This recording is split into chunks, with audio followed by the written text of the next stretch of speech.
And that's why these major controlled substance offenses are serious. Cocaine, methamphetamine, fentanyl, they rob people of their lives. And this is not amusing in any way to the court. It's sad. But I think the risk of non-appearance and the lengths that Miss Aney is willing to go to get the controlled substances convinced me, Ms. Perry, that a personal recognizance bond, even for inpatient at this point, would be ill-advised. Now, at some point, there is hope for Miss Aney. Recovery can be had. But the fact of the matter is that there has to be a period of time of abstinence, and sometimes this abstinence has to be forced because they just can't do it on their own. So I'm going to set a bond that ensures that she's going to show up for court, because I think if I set anything lower than a bond that requires her incarceration right now, I don't think she'd show up for court. This behavior is unmistakably of a nature that she would flee.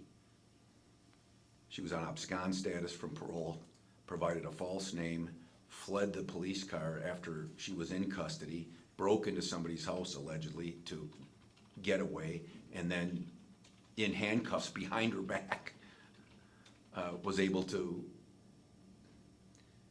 free herself of that restraint. And it took an arrest to get her in front of the court right now. So I'm going to be setting a bond that is not a personal recognizance bond, and at this point, I'm not going to consider a personal recognizance bond, even if she did get into inpatient. That's not to say that at some point during the pendency of this case, that might not be an appropriate disposition. But right now, that's not going to happen. So on the home invasion, third degree, habitual offender, fourth offense, the life felony, bond is going to be set in the amount of $100,000 cash or surety. You're not to use, possess, or consume any controlled substances not prescribed for you by a doctor if you post that bond. You are to, if you post that bond, to be fitted with a GPS monitor for your whereabouts in the event that you post that bond.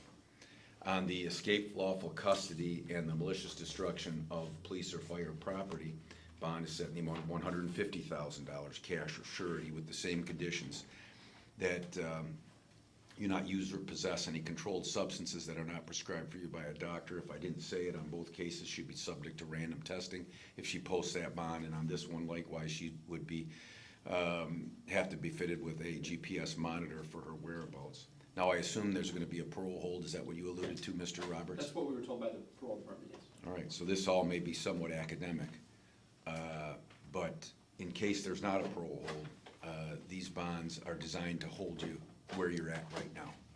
I'm not going to sugarcoat it at all. I'm afraid you would not appear. So that's what we're going to do today. Both cases are set for probable cause conference and preliminary examination. Anything else for the record, Mr. Roberts? No, thank you. Or Ms. Perry? Nothing further, thank you, Your Honor. You're welcome.